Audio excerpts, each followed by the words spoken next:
প্রতিদিন নতুন নতুন ভালোবাসার গল্প পেতে আমাদের চ্যানেলটি সাবস্ক্রাইব করে বেল বাটনে ক্লিক করুন।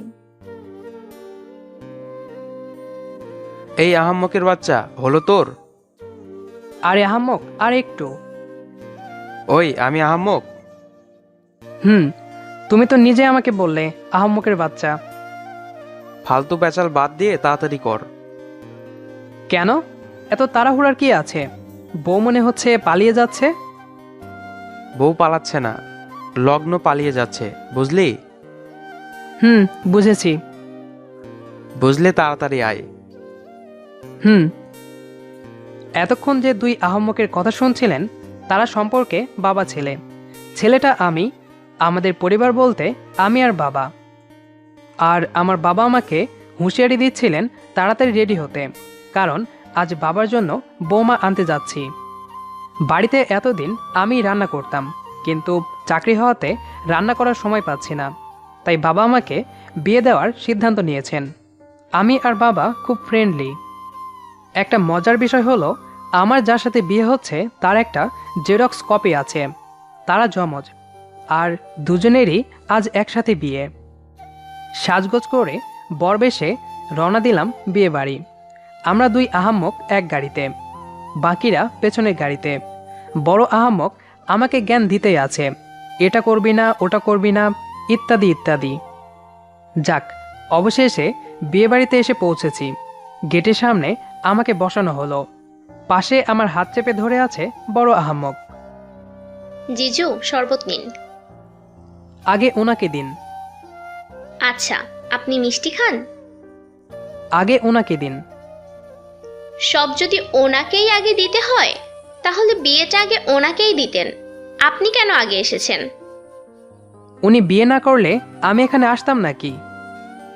আমার বাবা এখনো অনেক ইয়াং, আবার মাথার চুল কালো করেছে। বাবা আর মা অল্প বয়সে প্রেম করে বিয়ে করেছিল, তাই। মানে? উনি আমার বাবা। কথাটা বলার সাথে সাথেই মেয়েটার মুখ লজ্জায় নিচু হয়ে গেল। তারপর গেটের কার্যক্রম শেষে বাবা নিজেই হাত ধরে আমাকে ভেতরে নিয়ে গেলেন। তারপর আমাকে বর আসনে বসিয়ে বললেন, চুপচাপ এখানে বসে থাক, আমি বিআই মশাইয়ের সাথে কথা বলে আসি। আচ্ছা।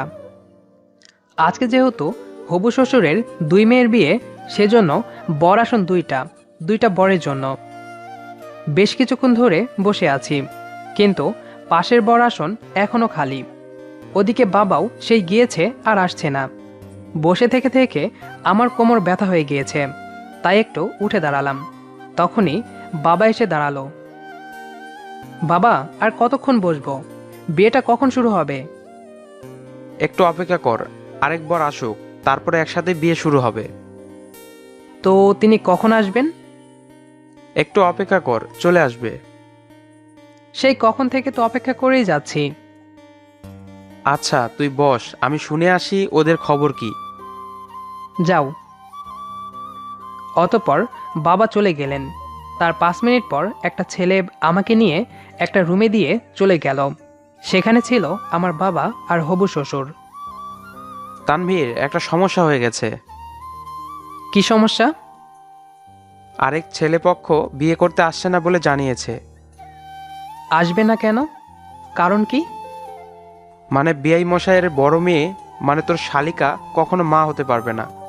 এই কথা গোপন রেখেই তোর শ্বশুর তার বিয়ে ঠিক করেছিল, কিন্তু ছেলেপক্ষ ব্যাপারটা জেনে গেছে, তাই তারা বিয়ে ভেঙে দিয়েছে। ভালোই হয়েছে। তুই এমন সময় মজা করছিস? মজা করলাম কখন? যদি বিয়েটা হওয়ার পর ছেলেপক্ষ জানতেই কথা, তখন কি হতো ভেবে দেখেছ?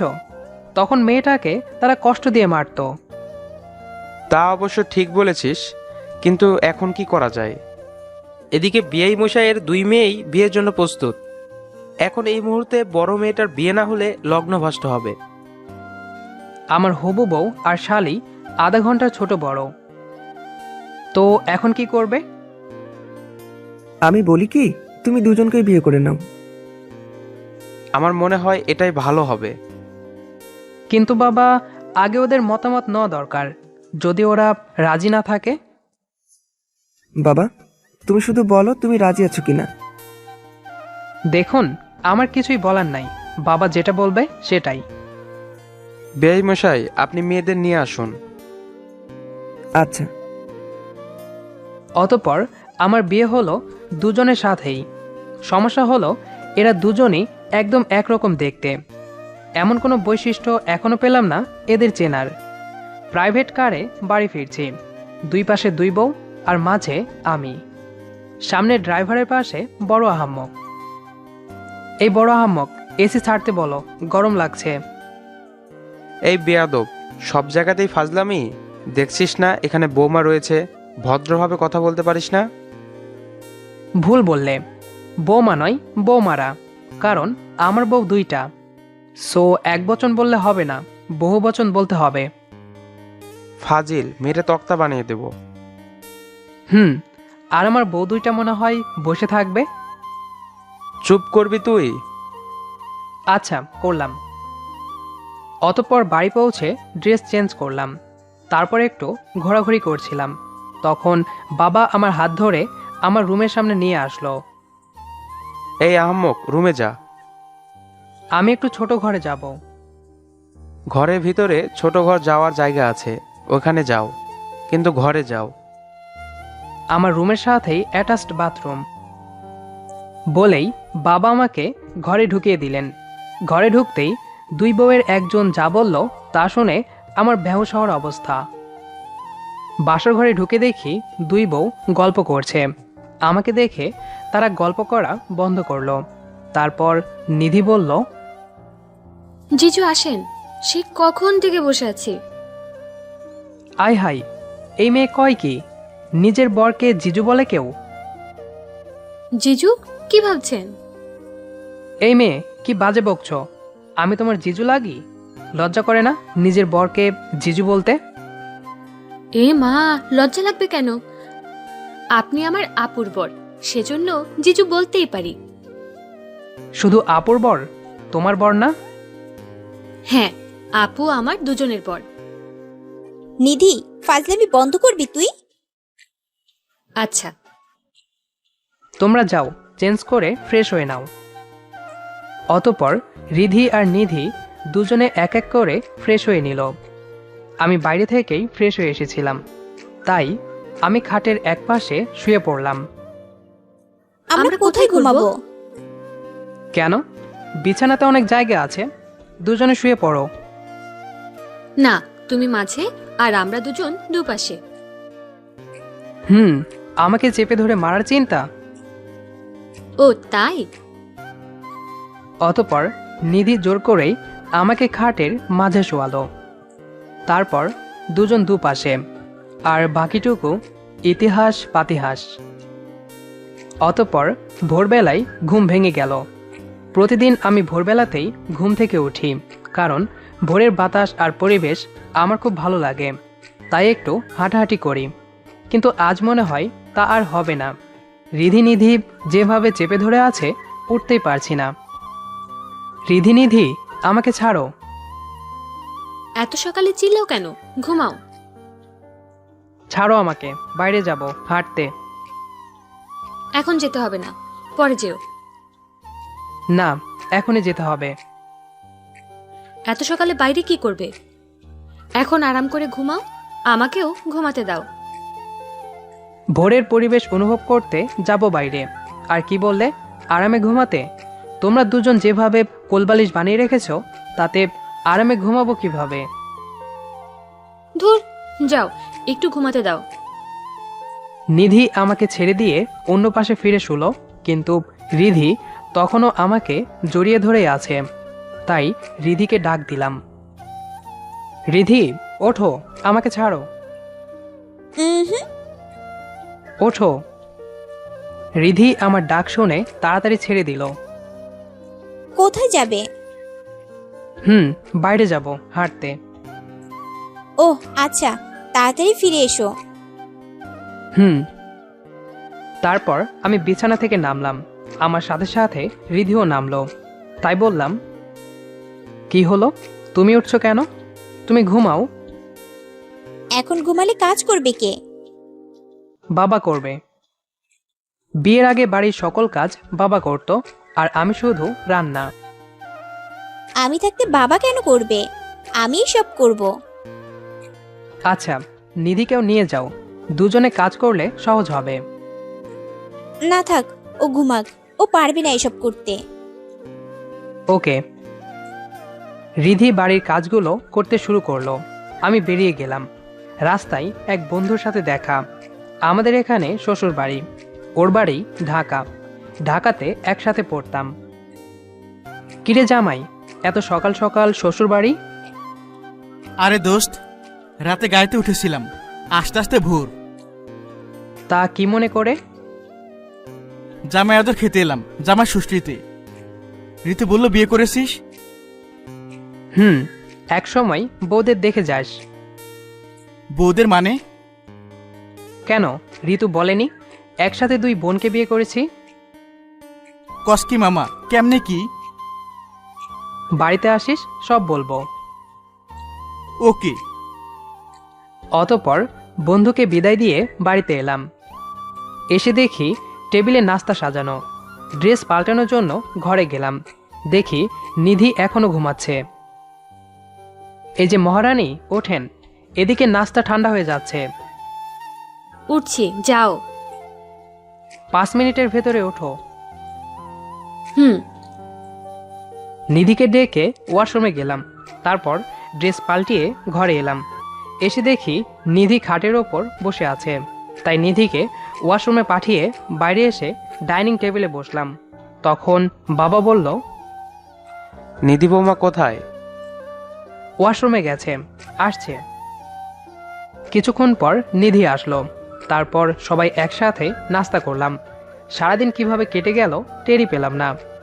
সন্ধ্যায় আমরা 4 জন, রিধি, নিধি, আমি আর বাবা গল্প করছিলাম। তখন বাবা বলল, তানভীর, যা চা করে আনতো, সবাই খেতে খেতে গল্প করব। আমি চা খুব ভালো বানাতে পারি। ওকে বাবা, যেতে হবে না, আপনারা বসেন, আমি চা করে আনছি। বাবা, আমি একটা কথা বলি। হ্যাঁ মা, বলো। আপু আর তানভীর দুজনেই চা বানাবে। আমরা খেয়ে দেখব কে ভালো চা বানাতে পারে।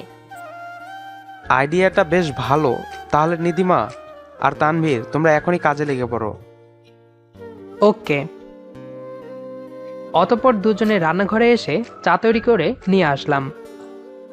বাবা, আপনি আপুর তৈরি চা খাবেন আর আমি তানভীরের তৈরি চা খাবো। কেন? কারণ দুজনেরই তৈরি চা খেলে বুঝতে পারবো না কে ভালো বানিয়েছে। আচ্ছা, ঠিক আছে। অতঃপর দুজনে চা খেতে শুরু করলো। খাওয়া শেষ। এবার জানতে পারবো কে বেশি ভালো চা বানিয়েছে। অতঃপর বাবা আর নিধি চা খাওয়া শেষ করলো। তারপর বাবা বলল, নিধিমা, বলো তোমার কাছে কার তৈরি চা বেশি ভালো লেগেছে? বাবা, আগে আপনি বলুন। এতদিন তানভীরের তৈরি চা খেতে খেতে অভ্যস্ত, কিন্তু আজ রিধিমায়ের তৈরি চা খেয়ে মনে হচ্ছে রিধিমায়ের চা বেশি টেস্টি। বাবা আমার ঠিক তাই। এতদিন আপুর তৈরি চা খেয়েছি, আজ তানভীরের তৈরি চা খেয়ে মনে হচ্ছে এর চা বেশি টেস্টি। তাহলে আমরা যৌথভাবে বিজয়ী, কারণ দুজনেই সমান ভোট পেয়েছি। আমরা কথাবার্তা বলছিলাম, তখন সকালে দেখা হওয়া সেই বন্ধু আর ঋতু এসে আমাদের সাথে আড্ডাতে যোগ দিল। তারপর সবাই একসাথে আড্ডা দিলাম। বেশ কয়েকদিন পর, বিয়ের পর শ্বশুরবাড়ি থেকে ঘুরে এসেছি। আবার বাড়ি এসে অফিস শুরু করে দিয়েছি। আর শুক্রবার, তাই বাড়িতে আছি। তবে এই কয়দিনে একটা বিষয় খেয়াল করেছি। নিধি আমার সাথে ফ্রি কথা বললেও রিধি দরকার ছাড়া একটা কথাও বেশি বলে না। বিষয়টা খুব ভালোভাবেই খেয়াল করেছি। শুয়ে শুয়ে এসব ভাবছিলাম, তখন নিধি এসে ধাক্কাতে লাগলো। তানভীর, উঠো, আরে উঠো না। আমি জেগেই আছি, বলো কি বলবা। তাড়াতাড়ি উঠে রেডি হও। কেন? কই যাব? শপিংয়ে যাব। এখানে তো আমার পর্যাপ্ত পরিমাণ পোশাক নেই। ওহ আচ্ছা, রিধি যাবে না? না, আপু যাবে না। কেন? জানি না, আমি আর তুমি যাব। আর আপুর পোশাক আমরাই কিনে আনবো। আমাদের সব পোশাকের মাপ সেম। আচ্ছা। অতঃপর রেডি হয়ে নিধিকে নিয়ে শপিং করতে আসলাম। নিধির যা পছন্দ হলো সব 2টা করে নিল। শপিং শেষে বাসার উদ্দেশ্যে রওনা দিলাম। ভেবেছি আজ রিধির বিষয়টা নিয়ে নিধির সাথে কথা বলবো। তানভীর, ফুচকা খাবো। ফুসকা? কোথায়? এই তো, চলো। চলো। অতঃপর ফুচকার দোকানে গিয়ে ফুচকা নিলাম 2 প্লেট। তারপর খেতে খেতে বললাম, নিধি, একটা বিষয় খেয়াল করেছো? কি? রিধি সবসময় আমাকে অ্যাভয়েড করে। আমি আর তুমি যেমন কথাবার্তা বলি, ও তেমন কথা বলে না। সারাদিন বাড়ির কাজ নিয়েই পড়ে থাকে। আমিও হালকা হালকা খেয়াল করেছি। আচ্ছা, তোমাদের মাঝে ঝগড়া হয়নি তো? ঝগড়া হবে কেন? আর কি জন্য? এই যে, আমার সাথে শুধুই তোমার বিয়ে হওয়ার কথা ছিল, কিন্তু দুর্ঘটনাবশত রিধির বিয়ে হলো। এজন্য। তোমাকে একটা কথা বলি। হ্যাঁ, বলো। রিধি আমার থেকে মাত্র কয়েক মিনিটের বড়, কিন্তু আমি ওকে বড় বোনের চোখে দেখি। আর ও আমাকে ছোট বোনের মতোই ভালোবাসে। আর আমাদের বিয়েতে আমি আপুকে রাজি করিয়েছিলাম। আপু শুধু আমার কথায় রাজি হয়েছিল, যদিও বিয়েটা সমাজের চোখে ঠিক না। তাহলে রিধি এত চুপচাপ থাকে কেন? সেটা তো আমি জানতে চাই। আচ্ছা, আমি যদি রিধিকে আলাদা করে জিজ্ঞেস করি তবে হয়তো বলতে পারে। হুম। আচ্ছা, চলো উঠি। চলো। অতঃপর আমি আর নিধি বাড়িতে ফিরে আসলাম। সারাদিন রিধির সাথে ফ্রি কথা বলার অনেক চেষ্টা করলাম, কিন্তু লাভ হলো না। তিনি এই কাজ সেই কাজ নিয়ে ব্যস্ত। তাই ঠিক করেছি রিধির সাথে আলাদা করে কথা বলতে হবে। সন্ধ্যার সময় রিধিকে বললাম, রিধি, এখন ফ্রি আছো? হুম। তাহলে একটু ছাদে আসো। কেন? দরকার আছে। আচ্ছা, তুমি গিয়ে বসো, আমি আসছি। আচ্ছা, আসো। অতঃপর আমি ছাদে এসে বসলাম আর রিধির জন্য অপেক্ষা করছিলাম। কিছুক্ষণ পর রিধি চা হাতে নিয়ে আসলো, সাথে নিধিকেও আনলো। আমি নিধিকে ইশারা করে বললাম, আমি নিধির সাথে আলাদা কথা বলবো। নিধি বিষয়টা বুঝতে পেরে বলল, আপু, তুই তানভীরের সাথে কথা বল, আমি নিচে থেকে আসছি। নিচে যাবি কেন? এই একটু ওয়াশরুমে যাব। আচ্ছা যা, তাড়াতাড়ি আসিস। আচ্ছা। অতঃপর নিধি চলে গেল আর রিধি চা নিয়ে আমার পাশে এসে বসলো এবং আমার দিকে 1 কাপ চা এগিয়ে দিল। তারপর চা খেতে খেতে রিধিকে বললাম, রিধি, তোমাকে কিছু প্রশ্ন করব? করো। তুমি আমার সাথে এত কম কথা বলো কেন আর অ্যাভয়েড করো কেন? কই কথা কম বলি? আমার যখন দরকার তখন সব তোমার কাছ থেকেই শুনি। তা ঠিক, কিন্তু দরকার ছাড়াও কি আর কথা বলা যায় না? দরকার ছাড়া আবার কি কথা বলবো? কেন, আমি আর নিধি দরকার ছাড়া কত গল্প করি। কই, তুমি কোনো সময় আমাদের সাথে গল্প করতে আসো না? এমনি ভালো লাগে না। রিধি, এটা কোনো কথা নয়। সত্য কথাটা বললে খুশি হব।